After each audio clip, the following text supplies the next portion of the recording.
எப்படியோ by the end of the day அவருக்கு என்ன வேணுமோ அது வந்து அவர் சாதிக்கிறாரு. And we had a wonderful time. நமக்குள்ள ஏஜ் கேப் நிறைய இருந்தாலும் of course I believe in getting updated every day. So நிறைய இந்த டீமில் இருந்து நான் நிறைய கற்றுக்கிட்டேன், நிறைய அப்டேட் பண்ணிக்கிட்டேன். So thanks for choosing me சுபாஷ். அதுக்கப்புறம் நம்ம நிறுவனம், நம்ம ப்ரொடியூசர்ஸு, அவங்க படங்கள் ஸ்டார்ட் பண்ணி 20 வருஷம் ஆச்சுன்னு சொன்னாங்க.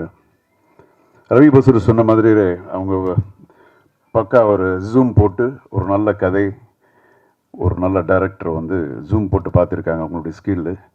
ஆனால் இத்தனை வருஷம் ஆனாலும் எம்எல் ஜூனே போடல இவங்க. இப்போ தான் இந்த படத்தை, இந்த நிறுவனத்தில் ஃபஸ்ட் பிக்சர் நான் பண்ணுறேன். It was fantastic.